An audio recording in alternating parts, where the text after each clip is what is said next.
इसमें देखिए परीक्षा से संबंधित आपसी कुछ बातें जो कि परीक्षा में हमारे अंक बढ़ाने के लिए, जिससे अंक बढ़ें और परीक्षा के अंतर्गत प्रश्न पत्र में किसी भी तरह का कोई भी प्रश्न नहीं छोड़ा जाए। किस किस तरह से प्रश्न बनकर के प्रश्न पत्र बनकर के आता है और किस किस तरह से हमें समय के अनुसार उसे हल करना चाहिए। इसमें सबसे पहले हम अपना प्रश्न पत्र लेकर के अच्छी तरह से सबसे पहला जो प्रश्न आता है, पहले हमें देखना चाहिए कि उसमें जो निर्देश लिखा रहता है वो निर्देश अच्छी तरह में पढ़ना चाहिए। हम उसे पढ़ेंगे, पढ़कर के निर्देशानुसार जो उसमें निर्देश दिए गए हैं उनके अनुसार हमें प्रश्नोत्तर करने चाहिए। यदि उसमें सबसे पहला प्रश्न अपठित गद्यांश का आता है तो अपठित गद्यांश को अच्छी तरह से पढ़ना चाहिए, बहुत अच्छी तरह से पूरा गद्य समय के अनुसार देखते हुए 2-3 बार उसे अच्छी तरह पढ़ना चाहिए। समय को देख लीजिए, आपके पास समय कितना है उसके अनुसार आप पढ़ लीजिए। आपको उससे आंसर 1 या 2 बार में पढ़ने के बाद ही यदि मिल जाता है तो आपको 2-4 बार पढ़ने की भी आवश्यकता नहीं पड़ती। तो उसे अच्छी तरह से ध्यान से पढ़ना चाहिए और ध्यान से पढ़ने के बाद ही उसका आंसर हमें निकालना चाहिए। इस तरह से हमें आंसर निकालना चाहिए।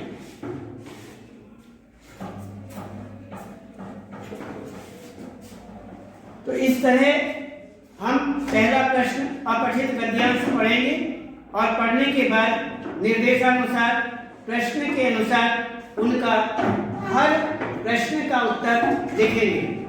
हमें सबसे पहले खंड के अनुसार पहला खंड लिखेंगे। पहला खंड लिखने के बाद हम प्रश्न नंबर 1 ये हमें लिखना अनिवार्य है। बहुत तेरे खंड नहीं लिखते, खंड के बाद प्रश्न नंबर नहीं लिखते, उसके बाद प्रश्न खंड नहीं लिखते। प्रश्नों में भी कभी कभी खंड आ जाते हैं, उनके अलग अलग। प्रश्न नंबर 1 मान लीजिए उसमें क ख ग घ खंड है तो हमने प्रश्न नंबर 1 तो लिख दिया, लेकिन उसके खंड कौन सा आपने किया है वह लिखा ही नहीं, तो ये भी गलती है। उसमें भी नंबर कटते हैं। क्यों? जो नंबर देने वाले, कॉपी जांचने वाले एग्जामिनर हैं उन्हें ढूंढना पड़ता है कि कौन से प्रश्न का उत्तर बच्चे ने दिया है। इसलिए ऐसी गलती नहीं करनी चाहिए, अन्यथा आपके परसेंटेज में कमी पड़ती है। तो इसमें प्रश्न नंबर, खंड नंबर, प्रश्न नंबर और प्रश्नों के खंड नंबर हमें पूरा लिखना चाहिए। और एक प्रश्नोत्तर करने के बाद, प्रश्न का उत्तर लिखने के बाद हमें बीच में एक लाइन छोड़ देनी चाहिए। हम ये नहीं कहते कि आप पेज खराब करो, पेज नहीं खराब करना, लेकिन वह आपके लिए है। यदि आप एक प्रश्न लिखने के बाद, पूरा करने के बाद यदि आप एक लाइन छोड़ देते हैं तब जाकर के प्रश्न नंबर दूसरा लिखते हैं तो इसमें अंतर आ जाएगा कि यहाँ तक पहले प्रश्न का उत्तर है, उसके बाद दूसरा प्रश्न है, दूसरे प्रश्न का उत्तर है, ये साफ पता लग जाएगा। एक हमें विशेष रूप से पेन जो है, स्याही जो है, वो बहुत अच्छी स्याही रखनी चाहिए, बहुत अच्छी, बिल्कुल साफ जिससे दिखाई दे। बहुत तेरे ऐसी गंदे पेन से, ऐसी गंदी स्याही से लिखते हैं, ऐसा बहुत कम जो दिखाई तक नहीं देता, साफ उसे पढ़ा नहीं जा सकता। ऐसा करने से एग्जामिनर जो है कॉपी को जांचता रहता है, देखता रहता है, शब्दों को, वाक्यों को पढ़ता रहता है, लेकिन समझ में नहीं आता, वो बाद में उस पर कट करके 0 कर देता है। 0 करेगा या 10 नंबर में से आपको एक नंबर दे ही दिया, 1-2 नंबर दे दिया तो कुछ नहीं, ऐसे ही दे देता है, बस ये मान करके चलना। इसलिए उससे आपकी परसेंटेज बिल्कुल 0 की तरफ पहुंच जाएगी। ऐसा हमें नहीं करना। स्याही पेन बहुत अच्छा होना चाहिए। ये नहीं कि आज ये 10 रुपए का आता है या 20 रुपए का, नहीं, जितने का भी आता है पेन अच्छा होना चाहिए, पेन की स्याही अच्छी होनी चाहिए, उसको अलग से लिख करके देख लेना चाहिए। और पेन अपने पास में एक नहीं, कम से कम 2 तो होने ही चाहिए एक पेपर के लिए। 2 पेन इसलिए कि किसी कारणवश एक समाप्त हो जाए तो दूसरे का तो प्रयोग कर ले, अन्यथा इधर उधर से मांगने वाली स्थिति बनती है, वह अच्छा नहीं होता है। एग्जाम के अंदर कोई जरूरी नहीं है, ये होम एग्जाम होते हैं तो इसलिए आपको मिल जाता है। यदि बोर्ड एग्जाम होंगे तो नहीं मिलेगा, क्यों? उसको भी एक नकल ही माना जाता है, चीटिंग माना जाता है। पेन के द्वारा भी चीटिंग होती है, बहुत सारी चीजें हैं, इसलिए उस संदेह में कोई किसी से बात नहीं करता है। ने महानिरीक्षक जो होंगे वो बात करेंगे आपसे, ने आपकी बात किसी से अन्य होगी, आप बोलेंगे भी नहीं, आपको इधर उधर भी नहीं देखना, आपको देखने भी नहीं देंगे। तो ये स्थिति है। और आवाज होते ही, टाइम पूरा होते ही आपसे कॉपियां कही जाएंगी कि सामने कॉपियां बंद करके रख दीजिए और यहां से जाइए, या आप जो कि तुम बैठे रहेंगे वो कॉपी इकट्ठी करेंगे। इकट्ठी करने के बाद जब अपनी कॉपियां पूरी गिनती में आ जाएंगी तब जाकर के आपको कहेंगे जाइए। तो ये सारी स्थितियां, इसलिए सारा सामान अपने पास होना चाहिए। हम प्रश्न नंबर 1 की बात कर रहे थे, अपरिचित गद्यांश की। अपरिचित गद्यांश को अच्छी तरह पढ़ें और उनके प्रश्नोत्तर उत्तर दें। इसी तरह से आगे ये हुआ हमारा पहला खंड। दूसरा खंड व्याकरण। आपका अलग से स्पेशल रूप से तो व्याकरण नहीं है। जनसंचार माध्यम, ये उसमें आता है, जनसंचार माध्यम के प्रश्न हैं और अन्य प्रश्न हैं जो इसी के अंतर्गत निबंध हैं, पत्र हैं, आलेख हैं, फीचर हैं। ये सारे के सारे जो है मीडिया से संबंधित जो प्रश्न बनते हैं वे हैं, तो ये इसी के अंतर्गत आते हैं, सब इसमें आते हैं।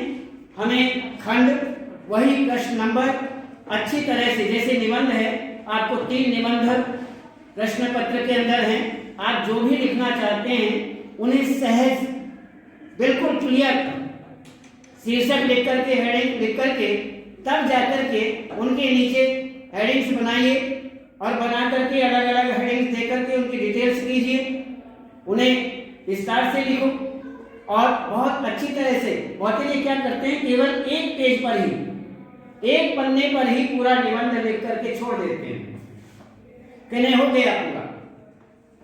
वो समझते हैं कि बहुत अच्छा लिख दिया हमने, नंबर पूरे आ जाएंगे।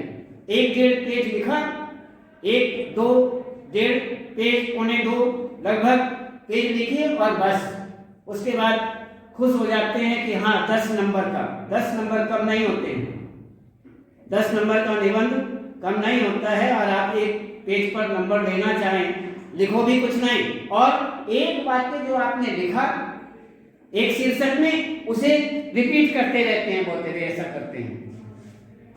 ये विषय जो है निबंध का गूढ़ विषय होता है। वैसे देखा जाए सरल वाक्यों का प्रयोग करना चाहिए। सरल वाक्य, आप जैसे अपरिचित गद्यांश है उसमें जो भी आंसर दोगे, हाँ एक और बताएं, आप अपना आंसर जो है सरल भाषा में देंगे, आप अपनी भाषा में आंसर देंगे, वो ज्यादा अच्छा होता है। मूल बात तो वही होनी चाहिए जो आंसर में है, गद्य में है। कभी कभी क्या होता है कि पूरा आंसर गद्य के वाक्य में होता नहीं, जो आपको देना है उसमें 1-2 शब्द मिल जाते हैं, आपको 1-8 शब्द मिल गया और आपको वाक्य अपनी तरफ से बनाना पड़ता है। वाक्य बनाकर ही आंसर देना चाहिए, वही अच्छा कहा जाता है, उसी पर अच्छे अंक मिलते हैं। इस बात का हमें विशेष रूप से ध्यान रखना चाहिए। तो इस तरह से दूसरा खंड हुआ आपका जनसंचार माध्यम व्याकरण से संबंधित, मीडिया से संबंधित। तो इसमें निबंध, पत्र और जनसंचार माध्यम के प्रश्न, ये सब उसी के अंतर्गत आता है, खंड ख में आता है। उसके बाद गय खंड आता है। गय खंड में आपकी पुस्तक ये आती है, अंतरा और अंतराल दोनों आते हैं, और इसमें प्रश्न भी आते हैं, और आपको अपठित गद्यांश नहीं, पठित गद्यांश जो आपने किताब में पढ़े, गद्यांश भी आएगा और काव्यांश भी आएगा, दोनों आएंगे। गद्यांश मिलेगा, उसके नीचे प्रश्न,